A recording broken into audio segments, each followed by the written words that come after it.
Welcome to my channel. क्या आपको पता है आपके किचन में जो टर्मरिक हल्दी यूज़ होती है उसके बहुत सारे फ़ायदे हैं और नाराज़ होके अपना कलर चेंज करती है।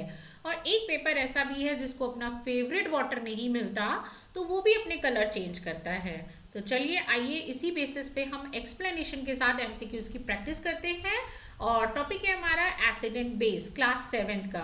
देखिए चैप्टर तो देख आप लोग सभी लोग रीड करते हैं, टीचर्स भी आपके रीड कराते हैं, बट आपकी प्रोग्रेस तब पता चलती है जब आप उनके क्वेश्चंस की प्रैक्टिस करते हैं। तो यहाँ पे इस प्लेटफॉर्म पे आपको एमसीक्यूज के साथ साथ fill ups, true false, very short और एक्सप्लेनेशन जो है उसमें शॉर्ट आंसर्स भी कवर हो जाएंगे।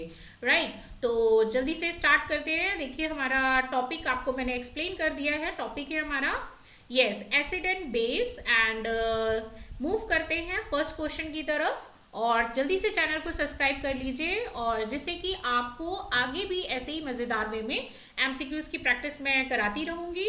तो चलिए जल्दी से स्टार्ट करते हैं। हमारा पहला है question, a substance which are sour in taste are generally। तो ऑप्शन है ए बेसिस, बी है एसिड, सी है सॉल्ट्स एंड डी है इंडिकेटर। देखिए जैसे भी चैप्टर अगर नहीं भी अभी भी रीड किया है तो कोई बात नहीं, मैं एक्सप्लेनेशन कर रही हूँ और आपको इसी वे में ही देखिए चैप्टर भी कंप्लीट हो जाएगा और लर्न भी हो जाएगा। ओके, सो नेक्स्ट इसका आंसर देखते हैं। आपको ये पूछ रहे हैं, हिंदी में भी मैं डिक्टेट कर दे रही हूँ। ये पूछ रहे हैं कि सब्सटेंस जो टेस्ट में खट्टे होते हैं उनको क्या बोलते हैं। राइट, तो आंसर है हमारा B acid. Acids like lemon juice, vinegar taste sour due to the presence of acidic substance. देखिए एसिड्स जनरली टेस्ट में खट्टे होते हैं। राइट, तो यहाँ पे जैसे ही आप लेमन को टेस्ट करते हो ना तो आपका भी फेस कुछ ऐसे ही बनता है। राइट, तो देख लीजिएगा खा के, अगर नहीं बना तो कोई बात नहीं, बना लीजिएगा। तो यहाँ पे आंसर है हमारा बी एसिड्स। याद रखिए एसिड्स क्या होते हैं, सॉर इन टेस्ट, टेस्ट में खट्टे होते हैं। नेक्स्ट है which of the following is a natural indicator. यहाँ पे नेचुरल इंडिकेटर की बात हो रही है, मतलब जो लैब में नहीं बनाया गया है। तो ए है ऑप्शन फिनोफ्थलीन, बी है लिटमस, सी है मिथाइल ऑरेंज एंड डी है हाइड्रोक्लोरिक एसिड। देखिए मुझे पता है कि अभी जस्ट आप क्लास 7th में आए हैं और जो लोग नए हैं साइंस जिनके लिए थोड़ी सी भी नई है तो उनको ये टर्म्स थोड़े से कॉम्प्लिकेटेड लगते हैं, बट क्या है देखो चैप्टर है, याद तो करना ही पड़ेगा और ये साइंस है और साइंस में मार्क्स भी अच्छे लाने होते हैं। राइट, तो क्या है ए ऑप्शन फिनोफ्थलीन, बी है लिटमस, सी है मिथाइल ऑरेंज एंड डी है हाइड्रोक्लोरिक एसिड। सो हमारा नेचुरल इंडिकेटर जो है उसको याद रखिए, आंसर इज बी लिटमस। यही वो पेपर है जिसकी मैं बात कर रही थी कि ये गुस्से में आके अपना कलर चेंज करता है अगर इसको इसके मन का पानी या वाटर नहीं मिलता। सो यहाँ पे ये litmus is obtain from the lichen and it is a natural indicator. अब देखो ये लाइकेन जो है ना ये बायोलॉजी में आता है। आपको पता है लाइकेन्स क्या होते हैं, एल्गी और फंजाई का कॉम्बिनेशन। राइट, एल्गी और फंजाई के जब कॉम्बिनेशन होता है, सिम्बायोटिक रिलेशनशिप होता है, तब लाइकेन्स बनते हैं। तो ये इनको बोलते हैं नेचुरल इंडिकेटर। ये लाइकेन से ही बनते हैं पेपर। और आपको भी पता है सारे पेपर जो भी दुनिया में जिस भी तरीके का पेपर है वो किससे बनते हैं, ट्री से। ओके, तो ये इस तरीके के पेपर जो हैं वो लाइकेन से बनते हैं। मैंने पिक्चर इसलिए अपलोड की है ताकि आप लोगों को क्लियर वे में माइंड में चीज़ें सेट हो जाएं। ओके, एग्जाम्पल्स भी आप लोग कभी देख के ही मानते हो कि हाँ मुझे ये एग्जाम्पल देखना है। सो नेक्स्ट है हमारा What color does blue litmus paper turn in an acidic solution? इनमें से ब्लू लिटमस पेपर जो है, जो भी मैंने लास्ट आपको ये वाला दिखाया ना, ये वाला ब्लू लिटमस। राइट, लिटमस दो तरीके के होते हैं पेपर, एक पिंक होता है एक ब्लू होता है, रिमेंबर। सो इसकी बात कर रहे हैं blue litmus paper turn in an acidic solution. जब वो एसिडिक सोल्यूशन में रखा जाता है तो वो किस कलर को शो करता है। ऑप्शन है ए ब्लू, बी है रेड, सी है ग्रीन एंड डी है येलो। देखो इसके भी मैं ट्रिक बताऊंगी, वीडियो पूरा देखना, तो मैं लास्ट में इसकी ट्रिक बताऊंगी कि इसको याद कैसे करते हैं।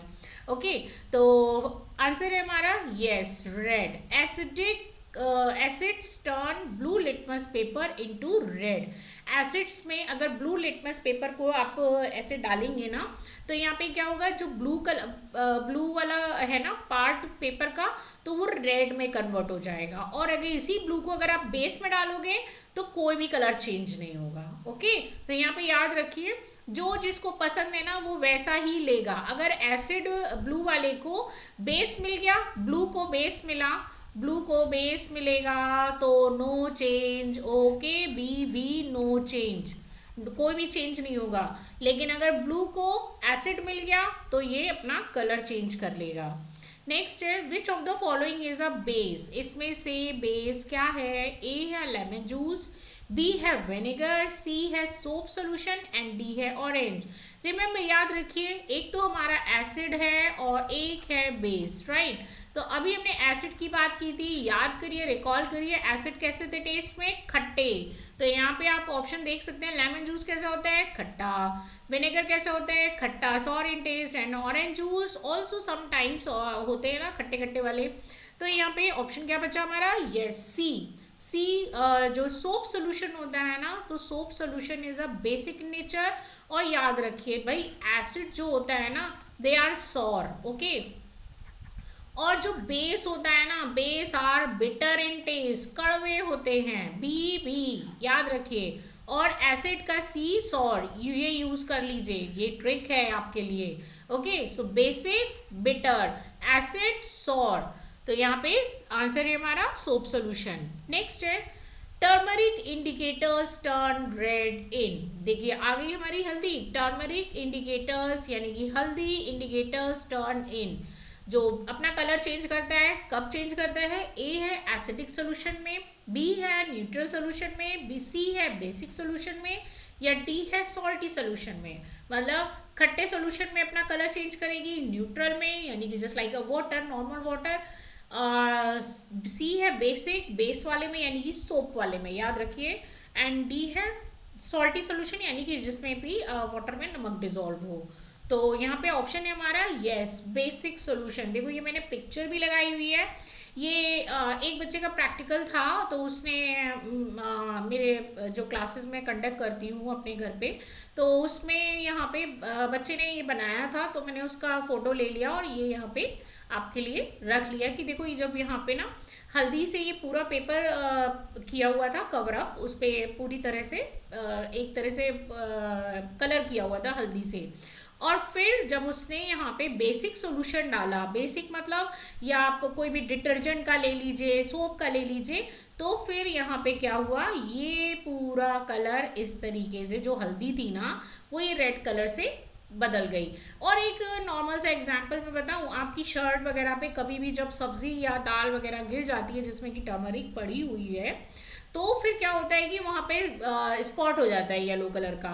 और फिर आफ्टर वॉशिंग क्या करते हैं, जब वहाँ पे आप सोप अप्लाई या डिटर्जेंट अप्लाई करते हो, तो ये वाला जो स्पॉट है ना वो इसी तरह से रेड कलर में चेंज हो जाता है। और आफ्टर सम टाइम जब आप अपनी शर्ट या टी शर्ट को धूप में सुखाने के लिए डालते हो ना, तो सनलाइट की प्रेजेंस में ये आउट हो जाता है। तो ऐसा कोई नहीं है कि हल्दी गिर गई, याद है ना वो सर्फ एक्सेल वाला एड, दाग अच्छे हैं। नेक्स्ट है, which of the following is a neutral substance. A है वाटर, बी है लेमन जूस, सी है सोप एंड डी है बेकिंग सोडा। तो यहाँ पे न्यूट्रल सब्सटेंस को पूछ रहे हैं, ना ही एसिडिक पूछ रहे हैं ना ही बेसिक पूछ रहे हैं, रिमेंबर। सो यहाँ पे न्यूट्रल सब्सटेंस क्या है हमारा? बाकी सब तो देखिए, जो लेमन जूस है acidic in nature, baking soda कैसा होता है भाई, बिटर इन टेस्ट, तो ये बेस होगा। सोप भी आपको रिकॉल करिए बेस है, तो यहाँ पे न्यूट्रल क्या हुआ? यस, वाटर, जो आप पानी पीते हैं। Pure water is a neutral, neither acidic nor base. देखिए कोई भी नॉर्मल वाटर है, इसमें अगर आपने यहाँ पे ये रखा है लिटमस पेपर, तो देखिए कोई भी कलर में चेंज नहीं हो रहा है। ये भी ब्लू है और ये पिंक वाला पिंक है। ओके, सो नेक्स्ट है हमारा, विच acid is present in vinegar. या इसमें पूछ रहे हैं, इसमें विनेगर में कौन सा एसिड प्रेजेंट होता है? A citric acid, B acetic acid, D C है लैक्टिक एसिड एंड डी है हाइड्रोक्लोरिक एसिड। सो विनेगर में आप याद रखिए, ये मतलब एग्जाम में बहुत ही कॉमन सा क्वेश्चन है, आता ही आता है। तो विनेगर में देखिए होता है एसिटिक एसिड। ये यहाँ पे विनेगर जो है अलग अलग टाइप के हैं, तो देखिए विनेगर का जो एसिटिक एसिड रहता है विनेगर में, उसका कुछ परसेंट ही पार्ट रहता है। ऐसा नहीं कि पूरे विनेगर को ही एसिटिक एसिड बोलते हैं। यहाँ पे 4 to 8% तक का नॉर्मल विनेगर में एसिटिक एसिड इतना होता है, 4 से लेके 8% तक। अब वो डिपेंड करता है कि वो विनेगर और ज़्यादा एसिडिक रखना है तो समटाइम्स 13% तक भी रख देते हैं। सो विनेगर में क्या होता है, एसिटिक एसिड। देखो अगर टर्म्स नहीं बोलने में आ रहे हैं ना, तो कोई भी टर्म है उसको 5 बार बोलोगे एसिटिक एसिटिक, तो इस तरीके से आ जाता है। मैं अपने स्टूडेंट्स को भी ऐसे बोलती हूँ कि बेटा 5 बार बोलो, अपने आप आ जाएगा। नेक्स्ट है a base that is soluble in water is called, a base that is soluble in water. ये बेस की बात कर रहे हैं जो पानी में सॉल्युबल है, यानी कि पानी में पूरी तरह डिजोल्व हो जाते हैं। सो ए है एसिड, बी है अल्कली, सी है सॉल्ट एंड डी है इंडिकेटर। देखिए अभी आपने 7th क्लास में है, आई नो कि आपने पीरियोडिक टेबल नहीं देखी होगी, बट स्टिल यहाँ पे क्या है कि पीरियोडिक टेबल में जो ये पहले वाला पोर्शन होता है ना, यानी कि जो पहला कॉलम होता है, सो ये होता है अल्कलाइन मेटल्स का, यानी कि sodium, lithium, sodium, potassium, right. ये सब क्या होते हैं भाई, ये रहते हैं एल्कली। तो यहाँ पे ऑप्शन क्या है, हमारा आंसर क्या है, बी एल्कली। देखिए सारे जो बेस होते हैं ना, जैसे ये जिंक हाइड्रोक्साइड, ये पानी में वाटर में सॉल्युबल नहीं है। ओके, ध्यान रखिए ये वाटर में सॉल्युबल नहीं है। बट यहाँ पे अभी जो मैंने बताया ना कि लिथियम, सोडियम, पोटेशियम, स्ट्रांशियम, सीजियम, ये सब क्या होते हैं, ये वाटर में सॉल्युबल हैं, इसलिए इनको क्या बोलते हैं, एल्कली। ओके, सो नेक्स्ट है which of the following is use to neutralize an acid. इनमें से एसिड को न्यूट्रलाइज करने के लिए क्या यूज करते हैं। ए है अनदर एसिड, बी है बेस, सी है वाटर ओनली एंड डी है सॉल्ट। ओके, तो एसिड को न्यूट्रलाइज करने के लिए क्या करते हैं, देखो कॉमन सा एग्जांपल बताती हूँ। बहुत ज़्यादा खा लिया है आपने और आप फिर बोलते हैं कि पेट में एसिडिटी हो रही है, तो एसिडिटी के बाद आप क्या लेते हैं भाई, नींबू पानी तो लोगे नहीं क्योंकि वो उसमें ऑलरेडी एसिड है। अब एसिड में एसिड डालोगे तो वो तो एसिडिटी बढ़ेगी ना, राइट। तो आप क्या करते हैं, सोडा लेते हैं, या फिर कॉमन से एग्जांपल है 10 रुपए का इनो आता है वो लेते हैं। तो यहाँ पे आंसर क्या है हमारा, देखिए बेस। ओके, सो एसिड को न्यूट्रलाइज करने के लिए हम यहाँ पे बेस यूज करते हैं। एसिडिटी क्यों होती है भाई, हमारे स्टमक में जब फूड जा रहा होता है और स्टमक में ऑलरेडी क्या होता है, HCl रहता है वहाँ पे, dilute not concentrate. Dilute HCl से क्या होता है, यहाँ पे एसिडिटी बढ़ जाती है। समटाइम्स आप खाना नहीं भी खाते हैं या फिर ज़्यादा खा लेते हैं, तो यहाँ पे HCl की क्वांटिटी जब बढ़ जाती है तो एसिडिटी होती है। इसको न्यूट्रलाइज करें, न्यूट्रल का मतलब करना, किसी को न्यूट्रल करना, अरे भाई ज़्यादा गुस्से में है तो उसको गुस्सा ठंडा करो। ओके, तो ये होता है न्यूट्रल। अब इसको न्यूट्रलाइज करने के लिए एसिड डालोगे तो बेकार है भाई। ओके, तो यहाँ पे क्या करेंगे, एसिड के साथ हम बेस का रिएक्शन कराते हैं जिससे कि वो न्यूट्रलाइज हो जाता है। ओके, सो नेक्स्ट है what is formed when an acid reacts with the base. अब देखो क्वेश्चन रिएक्शन जो है वो पिछले क्वेश्चन में हो गई है, बट यहाँ पे उसका रिजल्ट अब पूछ रहे हैं क्या बनता है जब एसिड की रिएक्शन बेस से होती है। तो ए है हमारा ओनली सॉल्ट, बी है ओनली वाटर, सी है salt and water and D है गैस। बट ये बहुत ही कॉमन सा है रिएक्शन, जिसको आप घर पे भी इजीली कर सकते हो। ओके, इसको अभी मैं बताती हूँ कैसे करना है, फिर आप बताना मुझे कि ये सॉल्व हुआ या नहीं, आपने करके देखा कि नहीं।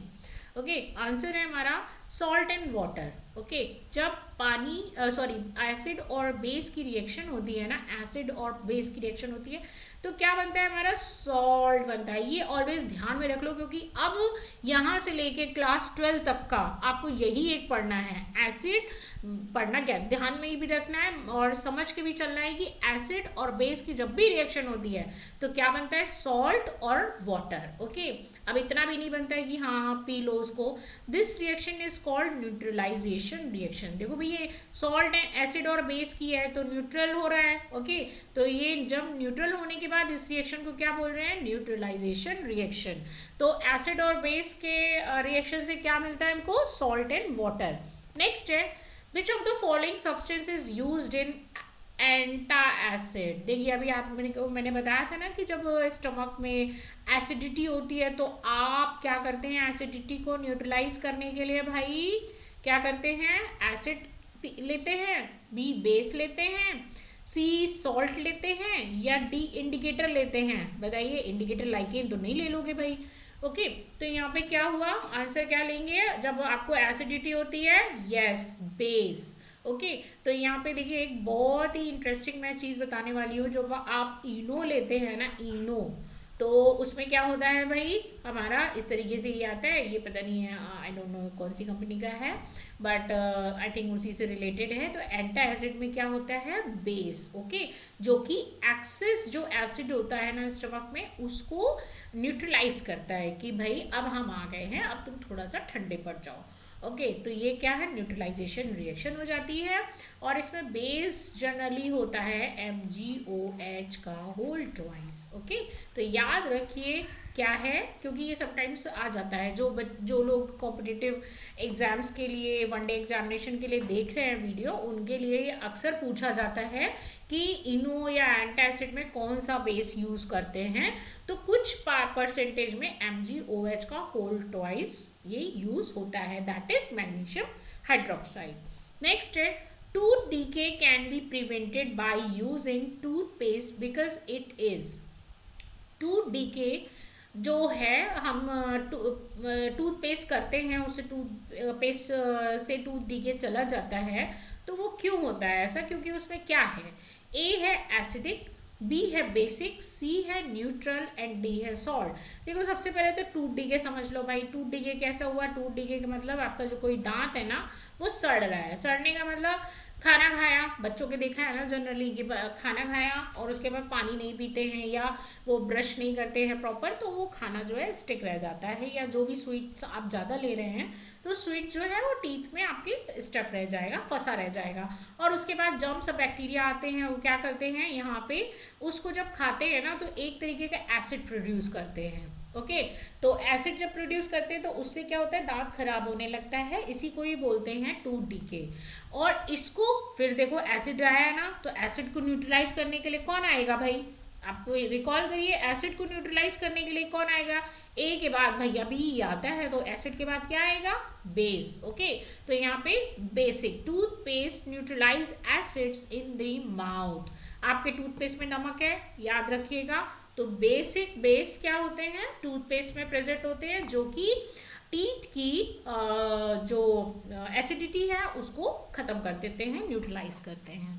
नेक्स्ट है, which gas is produce when an acid reacts with the metal. ये यहाँ पे पूछ रहे हैं कि जब एक एसिड की कोई मेटल है, आयरन रॉड है, जिंक है, एल्युमिनियम है, इसके ऊपर जब आप एसिड पोर करते हो तो यहाँ पे कौन सी गैस बनती है। पोर करने का मतलब ये नहीं कि घर में अभी ये प्रैक्टिकल करने लगे, बट यहाँ पे एक रिएक्शन पूछे, बेटा ये सब ना लैब में किया जाता है।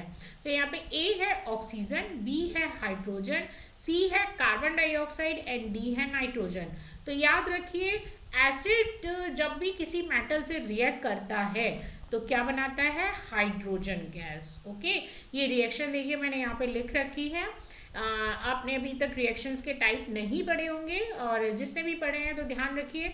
देखिए ये होती है पूरी बैलेंस रिएक्शन, जिसमें कि जितने एटम्स यहाँ पे प्रेजेंट हैं उतने ही टोटल एटम्स प्रेजेंट होने चाहिए, मॉलिक्यूल। तो यहाँ पे क्या है, H के 2 हैं तो H के 2 है, ये जो Cl है ना ये इसके पास चला जाएगा, और जो H है वो अलग हो जाएगा। तो H क्या बना रहा है, H2 हाइड्रोजन गैस। ओके, सो याद रखिए एसिड जब भी मेटल से रिएक्ट करता है तो सॉल्ट बनाता है, ये रहा भाई सॉल्ट, और हाइड्रोजन गैस प्रोड्यूस करता है। This is not a kind of the neutralisation reaction. Recall, neutralization reaction तभी होती है जब एसिड और बेस मिलता है, मेटल नहीं, मेटल की बात नहीं कर रहे हैं। एसिड और बेस के मिलने से क्या होता है, सॉल्ट और वाटर प्रोड्यूस हो रहा है, बट यहाँ पे वाटर प्रोड्यूस नहीं हो रहा है, so this is not a kind of the neutralisation reaction. Next है which of the following is not an acid. भाई आपको एसिड बता दिया था, खट्टे होते हैं टेस्ट में, ओके। सो अब चलिए आइए जल्दी से देखते हैं option. Hydrochloric acid, sulphuric acid, और बी सी है सोडियम हाइड्रोक्साइड, एंड डी है नाइट्रिक एसिड। तो सब में तो एसिड दिया हुआ है, किसमें नहीं है, लो मार्क कर लो, sodium hydroxide. Sodium hydroxide is a base, okay. देखिए फर्स्ट जो है मैंने आपको बताया था कि पीरियोडिक टेबल में आपने देखी हो नहीं देखी हो कोई बात नहीं, बट यहाँ पे जो होते हैं ना पहले ही कॉलम में जितने भी होते हैं बेस होते हैं, ओके। और नेक्स्ट में मैं वीडियो में जब मैं आपको पीरियोडिक टेबल बताऊंगी ना बहुत ही इजी वे में, इतना अच्छी होती है पीरियोडिक टेबल समझना, पता नहीं लोग उससे क्यों डरते हैं, क्यों कॉम्प्लिकेटेड बनाते हैं, मुझे ये नहीं समझ में आता है, बट जब मैं आपको एक्सप्लेन करूंगी आपको ईजिली समझ में आ जाएगा। So sodium hydroxide is a base. Next है the reaction between an acid and a base is called. Low easy सा क्वेश्चन आ गया। A है ऑक्सीडेशन, B है न्यूट्रलाइजेशन, C है रिडक्शन, एंड D है एवेपोरेशन। तो अभी तक हमने एसिड और बेस की रिएक्शन जब भी होती है उस रिएक्शन को क्या बोलते हैं, yes answer is neutralization reaction. So acid plus base is a salt, produce salt and water. तो यहाँ पे आप देख सकते हैं फिगर, मैंने पिक्चर इसीलिए अपलोड की हैं ताकि आपके माइंड में ये चीज़ें सेट हो जाए। जो चीज़ आप देखते हैं ना वो जल्दी हमें याद होती है, जैसे आप मूवी और ये सारी चीज़ें देखते हो ना कार्टून वगैरह, तो आपको सारी चीज़ें याद होती हैं कि अरे इसके बाद क्या होने वाला है। तो इसी तरीके से एक्सप्लेनेशन और पिक्चर के साथ जो भी है यहाँ पे आपने अगर अच्छे से थोड़ा सा भी आपको लर्न हो गया होगा ना तो ये मेरे लिए बहुत अच्छी बात है कि मैं आपकी इसी तरह हेल्प कर पा रही हूँ। सो नेक्स्ट आप जो भी है, आप जो भी वीडियो देख रहे हो प्लीज़ चैनल को सब्सक्राइब करो, जिससे कि मैं इसी मज़ेदार वे में आपको एक्सप्लेनेशन के साथ एमसीक्यूज प्रैक्टिस कराती रहूँ। और हाँ, इसका पार्ट 2 देखना मत भूलना क्योंकि उसमें मैंने और भी अच्छे से आपको एमसीक्यूज की प्रैक्टिस एमसीक्यूज रखे हुए हैं, क्योंकि जो भी एमसीक्यूज हैं वहाँ पे वो कॉम्पिटिटिव लेवल के लिए और आपके एकेडमिक जो आपके एग्ज़ाम्स आने वाले हैं, यूटी आने वाले हैं, उसके लिए बहुत ही इंपॉर्टेंट है। तो जल्दी से आप इन सबको एक बार और रिवाइज कर लीजिएगा। Thank you so much for watching this video.